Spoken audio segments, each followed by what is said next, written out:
before we get started and dive in, just hoping you can intro yourself and also just a bit of your background for everyone that is joining us tonight. Sure. Hi, I'm happy to be here. My name is Jonathan, Jonathan Lister. I'm the COO, the Chief Operating Officer of a company called VidYard. VidYard is a buyer enablement platform. So we're in B2B, and I can get into what that means. But essentially, we connect buyers and sellers. We make it easier for B2B buyers to buy, and we do that mostly using video. I've had a 30-year career in tech, mostly go-to-market tech. So I started my career as a salesperson, and I was like a high street, if you guys know what I mean. I was a high street salesperson. I sold college textbooks actually, I went to U of T, and I sold college textbooks immediately afterwards. My whole career has been really trying to make go-to-market work better, I would say. And ultimately, and I love a lot of the themes I've heard today, I think we'll kind of thread through hopefully what I talk about, but a lot of this is about better enabling buyers to buy. We'll get into it. It's like super hard for buyers to buy. And increasingly, actually, it's getting harder for buyers to buy with all the technology and all the tools and all the processes. So we're trying to make it easier for buyers to buy. And I spent my career doing that, building teams to do that, building company or helping build companies to do that, building products to do that. And it's a huge part of what motivates me because it's a massive problem. Yeah, sales is hard. And so we'll get into that more. So I just want to start out with a bang with the first question. So joining VidYard, your strategic vision, in terms of, I guess, positioning and innovation, what was the vision and did it change? Yeah. And by the way, like you said, sales is hard. I think sales is hard, but buying is harder. I'll be really clear. That's a good point. Yeah. So I don't know. Is there any buy? Does anyone buy for you to buy? No, and I don't mean professional buyer, but do you buy products for your company? Yeah, more people put their hands up. That's the way the world has gone. We went from a professional buying community of procurement to a world, at least in tech and now in lots of companies, where either everybody's a buyer or everybody's part of a buying community. And that has been super hard to, I think, for buyers to figure out. So your question was sort of the VidYard, essentially sort of the VidYard vision and kind of why I joined.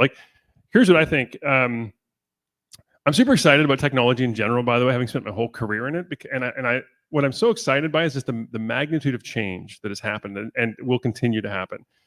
Now, VidYard is this video tech company, and it's B2B, right? We sell into companies. But if you think about what's happened in B2C video over the last 10 years, how much more video is consumed, how many more ways there are to consume videos, the various types of video that are consumed, all of that's going to happen in B2B. It just hasn't happened yet. So we're on the early cusp, or I would say through the early adopter curve of video being used inside businesses the way it's largely consumed by consumers. So all the things that you do as a consumer, the way you use video, a lot of those are going to be adopted inside businesses. A lot of them have, but really it's super early days. So one, there's this secular shift to video and how video is consumed inside the working world.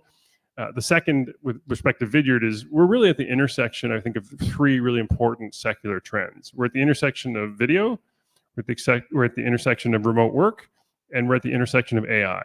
Those are three, to me, super impressive and will be massive secular trends that are driving a lot of how we think about sort of VidYard and how we think about the product portfolio. And just to build on your answer there, what is your strategy specifically related to growth and expansion? Yeah, well, we have a buyer enablement suite. We have products for kind of all parts of the buyer journey. We have a marketing hosting where you host your videos product. We have a messaging product where salespeople can use video to message their customers and prospects. We have a digital sales room product where you can meet your buyer in a digital sales room. That's all interesting and great. It's a great portfolio. It's worked really well. We're Series C kind of growing company, 250 people. All that is great. I think it gets really interesting when you start to layer on AI into video and AI, frankly, AI into sales and marketing, but AI into video. That's probably, we're again very early days. There aren't a lot of really compelling at scale kind of use cases. We're that early. But I think we're in sort of a 9-month window where within probably the inside of a year, we'll start to see these use cases emerge. I don't know what they're going to look like, but we'll start to see these use cases emerge. Right. And also just based on your lengthy career and your experience sort of in this industry, how have you personally seen SalesTech and MarTech evolve? And maybe asking you to fortune tell a little bit, how do you see it continuing to evolve? Yeah, I mean, a lot of you know as well as I do. You don't have to be like do what I do for a living to kind of see how much marketing and sales tech have changed. I think Eleni did a pretty good job of starting to talk about how marketing tech has changed. I mean, the short answer is it's way more data driven. It's way more process driven. You still have to layer on all the creativity, but you have to do it in a way that's like far more data driven. So as a marketer in the past, like 10 or 15 years ago, you're a brand marketer, you're a creative marketer, you're a content marketer. Data was sort of something that research departments did, and sort of that's where it got processed. Now everybody has to be data oriented, and that goes for sales as well. And I would say marketing moved before sales did. Marketing started to change 10 or 15 years ago and become sort of very data driven function. Sales has now become a very data driven, at least B2B sales has become a very data driven function. Sales teams run on data. The best salespeople are highly data driven, highly quantitative. They really understand how to synthesize data. That wasn't as important, again, 5 or 10 years ago. But now if you're considering a career in sales, you don't have to be a quant, but you really have to think about data and process because it's going to be a big part of your life. Like every sales team, every, at scale, well-run sales team is highly process oriented and highly data driven. And I want to focus now more on the leadership side of, I guess, what you do. I would imagine there's a large aspect of leadership involved within your role. So I know you had, from my understanding, extensive experience spent at fan favorite of Jason, LinkedIn, and Google as well. So is there anything really from your past and that experience that you take with you into your current role? Yeah, I mean, I'm fortunate enough to have worked these companies, both Google and LinkedIn. By the way, like, I don't know if Jason was serious or not, but like LinkedIn really is my retirement fund. Like it's like, it's Microsoft, by the way, but I was lucky enough to, and these are big companies, but when I started, they weren't big. When I started LinkedIn, it was about a 400-person company.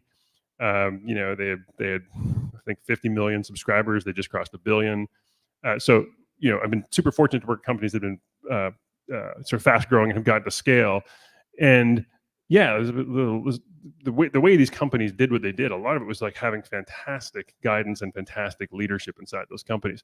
So a couple lessons I think about all the time, and I think is depending on whether you're like early in career, depending on whether you're like a early and sort of stage founder, a couple of things that resonated with me. Like the job of a leader, ultimately you got sort of a few goals. One is to inspire your team or the people around. You got to inspire people every single day. The second is you have to hold people accountable. So you can inspire them, you have to hold people accountable. And I think the third is you've got to not just inspire them and hold them accountable, you got to motivate them, right? Those three things aren't always sort of symbiotic. Those things don't work. Those things seem hard to work together. But I think when you think about inspiring folks, I think about like, these huge ambitions that companies have. I have loved working for companies with these massive ambitions that turn them into like a sort of compelling mission or vision. So I think about that. I think that stuff matters in terms of inspiring people. So LinkedIn's vision, I think from a very early days, was to create economic opportunity for every member of the global workforce. Right? That's super powerful. And they have started, Jason is not the only person in this room I think who uses LinkedIn, but like how many people use LinkedIn as part of their working lives? How many people, have used LinkedIn to actually create productivity? That was a goal.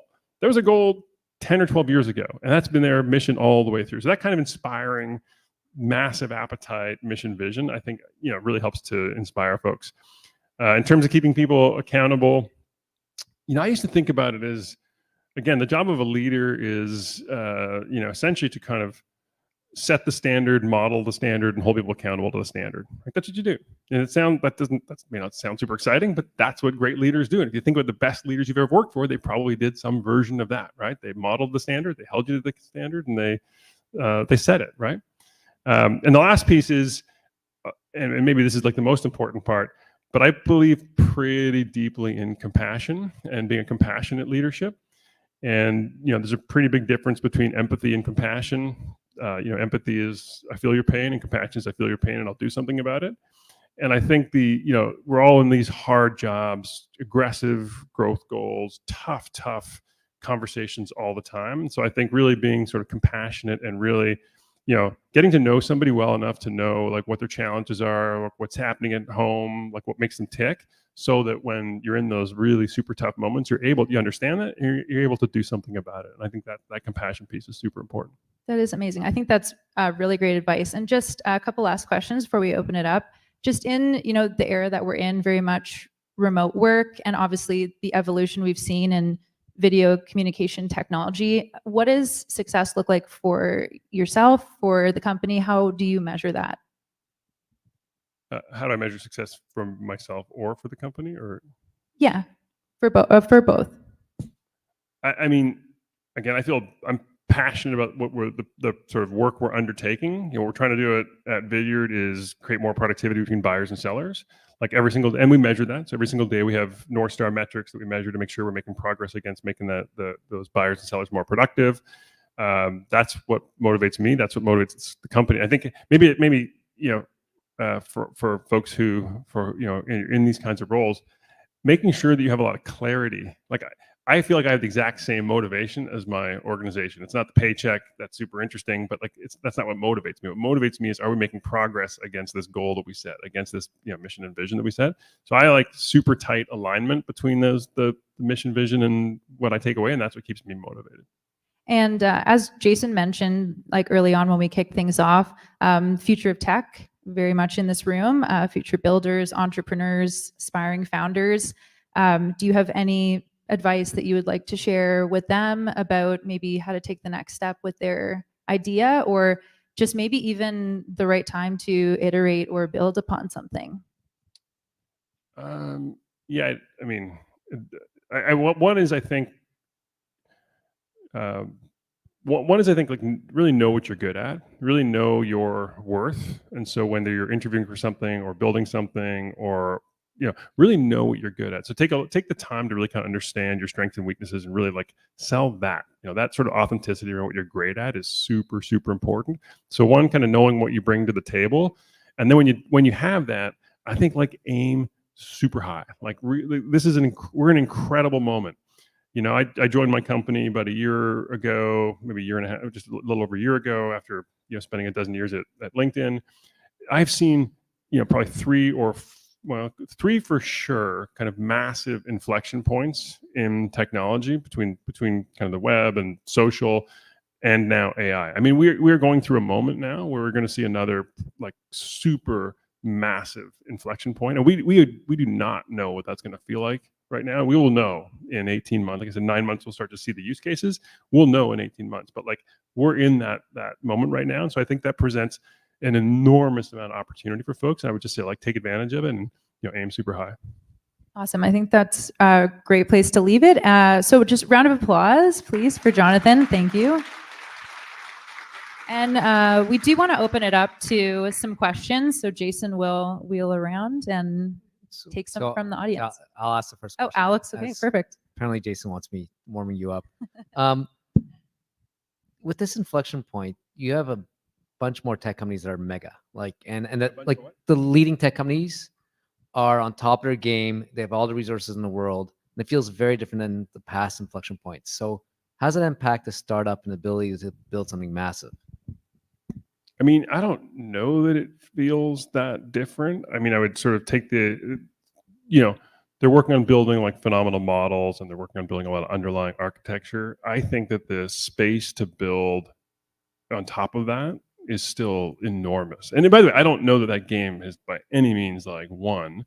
I think like if you think about the difference, you're talking about the big, whatever they are, 7 tech companies, and then you think about there's a lot of other companies who are building like platforms. I don't think the game is won, but regardless, I think there's enormous space for, and I think it will be startups to kind of innovate in AI. I don't think it'll be like mid-sized or small, large companies. I think it's the AI, the startup space that will see like some really super compelling, innovation happen. Thank you. Hi, Jonathan. Hi. So you just said generative AI is going to change everything. We're at an inflection point.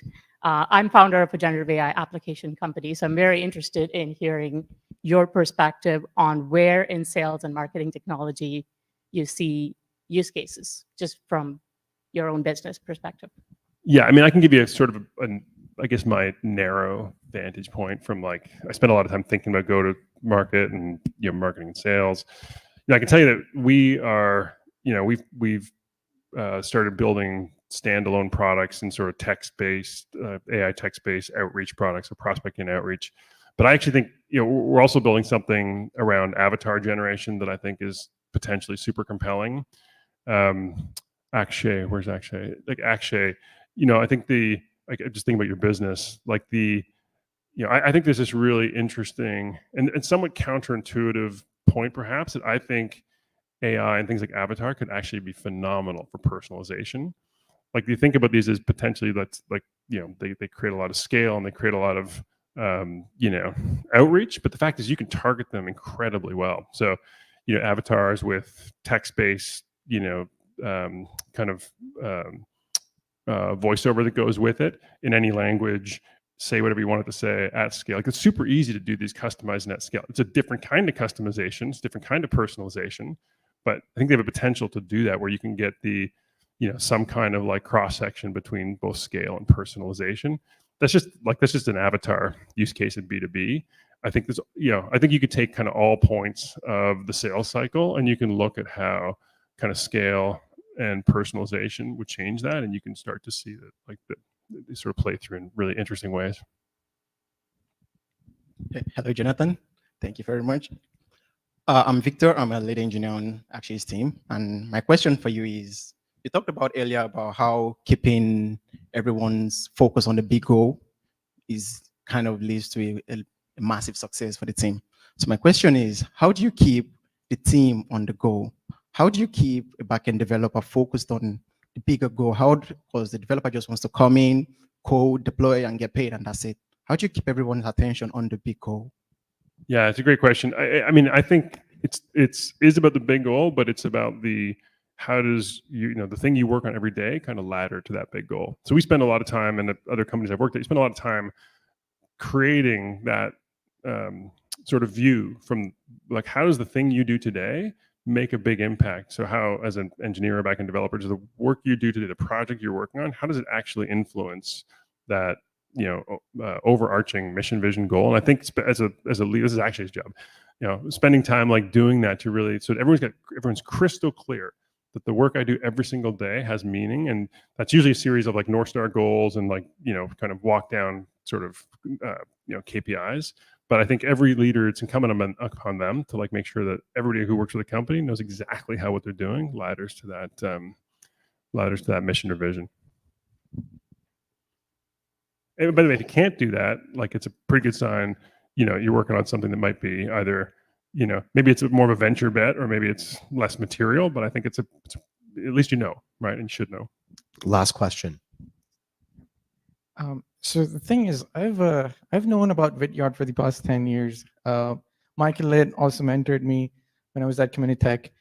But when you talked about what the company does, I was like, hey, am I thinking about the same company? So I know like 5 years ago, they were basically talking about themselves as a video marketing platform. But then now, you mentioned that it's enabling buyers and sellers. So has the vision and the mission of the company evolved over the past 10 years? Or is it just the way you talk about yourself that has changed? Yeah, no, we've totally evolved, but we've evolved because the buying community has evolved and the sales community has evolved. So yeah, we started with a web hosting product, then we built a messaging product based on that, like an outreach product, then we built a digital sales room product, and now we've underpinned it all with an AI layer, and now we're launching standalone AI products. But it's all a reaction to how buyers have changed and what buyers are asking for. Like, they're asking for more automation, they're asking for less humans in the cycle, they're asking for more insight. So it's been all based on that. I'm trying not to be distracted by the near. We banned those in an office when we had an office for very good reason. No one was as expert as you are, but we had to ban those. So anyway, it's a good question. Jason knows how to navigate that well. Thank you, everyone, for the questions. Jonathan, thank you once again.